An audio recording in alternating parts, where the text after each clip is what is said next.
right now. Thanks, Peter. Welcome to Vancouver Late Night. I'm Arthi Paul. Radiation near the Fukushima nuclear plant has hit a new high. Japan's nuclear agency says iodine-131 levels are more than 4,000 times the legal standard. Radiation has already made its way to BC's shores, and now milk from Washington State is showing tiny amounts of contamination. So what about our dairy products? Well, Kirk Williams has been looking into that. Kirk. Artie, the simple answer is we think milk is safe here, but the problem is we don't know for sure because it's not being tested. The situation is still serious at the stricken Japanese nuclear power plant, and low levels of radiation continue to be detected here in North America. In the United States, radioactive iodine has turned up in milk in Washington State. However, the Food and Drug Administration and the Environmental Protection Agency say these findings are a minuscule amount compared to what people experience every day. For example, a person would be exposed to low levels of radiation on a round-trip cross-country flight, watching television, or even from construction materials. Not a concern in Washington, but what about here? Officials here have been testing rainwater and seaweed in British Columbia for radiation. So far, nothing dangerous. But the Canadian Food Inspection Agency confirms, unlike the states, domestic food, including milk, is not being tested for radiation. The theory being, if radiation levels are safe in the environment, they must be safe in the food. In a statement to the CBC, the CFIA says, if and when the situation changes, the CFIA is prepared to take additional action to ensure that the Canadian food supply remains safe. BC's milk industry is worth more than $50 million a year. The last thing producers need is consumer fear over whether milk here is safe to drink. Americans have certainty, the industry says. Canadians should too. I'd have no problem with it being tested here, so that we could all feel very comfortable that there's no problems whatsoever. In the meantime, BC's provincial health officer is pleading for calm. I would like to stress that there is absolutely no risk to anybody from any levels that we are going to find over the next week or two. If those environmental radiation levels go up for any reason, the Canadian Food Inspection Agency says it will change its policy and begin monitoring food produced here. A fire to boil water is still the only heat available at some evacuation centres. These people were left homeless when the tsunami struck northeastern Japan. Their shelter is a school in the middle of the disaster zone. Inside, it's just as cold as out. The elderly sleep on thin mattresses placed on the frigid concrete floor. In some cases, there is no electricity and no running water. The toilets aren't working, and there aren't enough portable ones to go around. Sanitation is becoming a major problem, and the homeless are suffering from diarrhea and other illnesses. The volunteers running the centres say they need help. We have enough supplies, but we don't have enough people helping. We're taking care of the evacuees ourselves. I think the government is too busy, but they could be doing more for us. A newly built hospital in the hard-hit city of Ishinomaki is overflowing. Most of the patients became sick while they were living in evacuation centres. An extra ward has been set up in the waiting area. In some places, the tsunami left behind vast saltwater lakes which refused to retreat back to the ocean. There were once rice fields and towns here. Now there's just destruction amid an expanse of stagnant water. Adding to the health concerns in places like this is the fact that there is still so much mud and water lying around, increasing the chances of a disease outbreak. Despite the obvious obstacles, the search for the missing continues. Troops look inside the remains of houses, hunting for clues to who may have once occupied them. Wading through the cold water, they remove any debris that may be hiding bodies. At times they pause for a minute or two, reflecting on the sheer enormity of the task ahead. The odd survivor also comes to join the search for missing friends and family, and in this case to offer a prayer for a daughter, a prayer usually reserved for a funeral.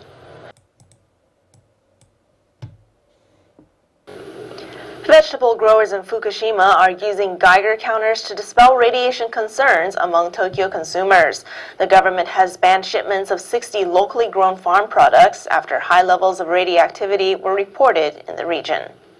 Vegetable growers from the prefecture closest to Japan's stricken nuclear reactors were out in force in Tokyo on Friday with Geiger counters. They're trying to dispel fears among Tokyo shoppers of radioactive produce in the region. We've decided ourselves to use a Geiger counter, although the numbers can't really be considered official readings. However, it does help alleviate shoppers' fears over the vegetables and helps us sell our goods. The Japanese government banned shipments of about 60 locally grown farm products in Fukushima and Ibaraki prefectures, including spinach, broccoli and raw milk, after high levels of radioactivity earlier last week. But consumers in cities like Tokyo have started to fear all produce from the prefecture. While the radiation readings were not official, they seem to help consumers reduce their immediate fears. It's great that these farmers and locals are fighting back despite the nuclear plant and rumors. I am indeed worried, but if we don't buy their produce, the economy will stop running properly, and buying their goods is a form of reconstruction assistance to them. Hello everyone, welcome to Global Government News. Today is Sunday, April 3rd, 2011, and I'm Darko. Welcome to part 3 of this news bulletin, everyone. Check out my website, www.ggnonline.com, ggnonline.com. Alright, so we finished up with this article right here. I'm going to turn that down a little bit, but we finished up with this article right here. Cell phone radiation may alter your brain. Let's talk. And of course, it went in there, like I said, and said that there's no negative effects. But I've mentioned this before. If you watch this or listen actually to this radio broadcast from the CBC, I was basically talking about a situation with a bunch of people living in an apartment complex, and the owner of the apartment complex placed these big Wi-Fi towers on top of the building. And these people are having a bunch of health effects, negative health effects from it. And basically, the guy that was basically the talking head that was going to fix the facts, you know, basically say everything's okay, don't worry about Wi-Fi radiation and all that. He actually admitted. He said, well, living under that tower in the house, he compared it because you're actually a lot worse by having a cell phone up to your head all the time, close, like contact on your skin. He said, now that low doses over time will cause cancer. And I just remember that. I won't ever forget that. So when you read this stuff, just remember it's, you know, basically to let you think that everything is okay. These are facts-fixing articles, and goes down there and says, oh, I would never, ever, you know, tell people not to use their cell phones. So high levels of toxic lead found in air outside Chicago's school. And then we have this, warning dangerous levels of lead found in kids' playgrounds. Then China plant manager held in lead poisoning case. The general manager of a battery plant in eastern China faces charges after lead emissions from the plant poisoned nearly 170 villagers, including 53 children. And then we have this, foul odors caused by chemical contaminants prompt 6 Johnson & Johnson drug recall. Then we have medical doctors speak out about why they avoid naked body scanners at airports. One doctor said, I'll do whatever I can to avoid this scanner. Then another doctor said, quote, there is no absolutely safe dose of radiation, each exposure is an additive. And the link will be posted, you can check that out. Antipsychotic drugs lead to blood clots, and then almost half of Americans support marijuana legalization for medicinal purposes and recreational. And then you have fresh spinach, too dangerous for children, says microbiologist.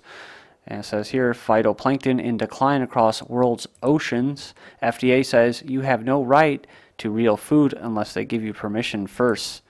Panic over Japan nuclear crisis increases, and Japan's efforts to soak up contaminated water still unsuccessful. And then TEPCO fails to block Fukushima crack. Radioactive water, I think that's what they're saying here, seeps into Pacific Ocean. Highly radioactive water from the quake-hit Fukushima plant has been confirmed to have seeped into the Pacific Ocean as Tokyo Electric Power Company, or TEPCO, says it has found a possible source of the radiation leak. Floating debris from tsunami-hit Japan could reach U.S. West Coast, and Japan says it might take months to end in radiation leaks. More bodies recovered from tsunami-hit coast. And we have crews facing 100-year battle at Fukushima. And then Japan officials consider cell transplants for nuclear workers. Frozen blood stem cells could save workers' lives if they become ill after exposure to high levels of radiation. If they become ill, they are going to be becoming ill. And I just read an article where like at least 50 of these guys admitted that they're going to die.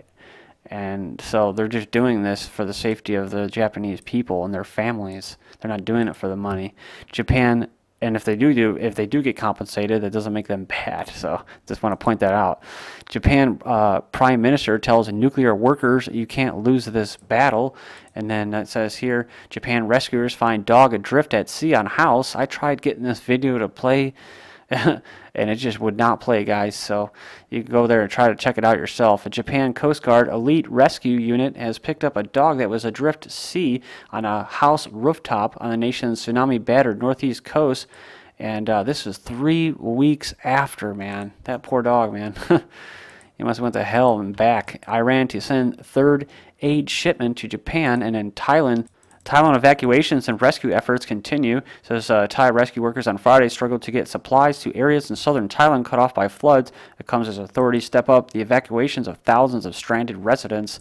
And then Java quake tsunami warning canceled. So Indonesia has canceled a tsunami warning after a powerful earthquake struck in the Indian Ocean south of the island of Java. And a 6.0 magnitude quake jolts Chile. So Chile hit again.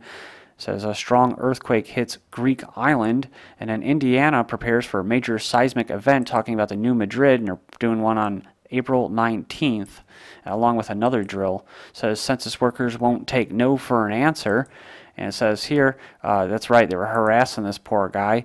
And then you go here, 2011 UK census, Lockheed Martin, the world's largest arms producer, has a contract to oversee the whole of the UK census. And if you don't believe that, go to their own website. Lockheed Martin awarded $150 million contract to support 2011 census for England and Wales and Northern Ireland. Wow, that's a military-industrial complex. And just a little note, I was a little freaked out by the census. I didn't want to submit anything, but your best bet, this is just my personal advice, is just to submit it, because think about it, guys. They have all of your information, right? I mean, yeah, you can try to not give up any more information that that you haven't given up already, but still, I mean, they have the basic information: where you live, your name, how many people, whatever. They have that information. Just don't answer, whether you have a firearm, stuff like that. They just need to know how many people are in the house for voting. Unfortunately, they get a little intrusive, but it's information that they already have. So my advice is just fill it out, because if you don't fill that sucker out, I honestly think that is just the whole purpose of the census, is just to see who the resistors are. So just fill it out and comply and act like you're a good little slave, because they got the information anyways. Hackers could take control of planes remotely and force them to crash, says experts, just like, oh, Die Hard 2, and just like what? Oh, possibly 9/11, right?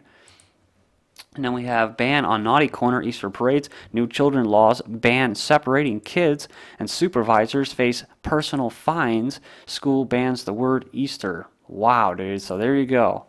That's the New World Order. Look at this. New regulations will expose children's centers to penalties if children are required to take part in religious or cultural activities such as Christmas tree decoration or Easter hat parade hunts. So they could face up to $50,000 or $10,000 fines if they, do a timeout or separate them and try to get control of the situation, right? So that's where it's heading, and eventually they want to just put it completely publicly funded into the state. They don't want like these private daycare centers.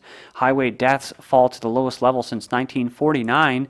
Then look at this. I just want to make this case here. House Senate approves bill to raise speed limit to 70 miles an hour. That's in Virginia. Then speed limit increases in Illinois to 70 miles an hour. Ohio increases to 70 miles an hour. Wyoming approves higher speed limits, and police grants okay for California to increase speed limit. AAA supports increasing Iowa's interstate to 70 miles an hour. The problem with speed limits is that they are too low.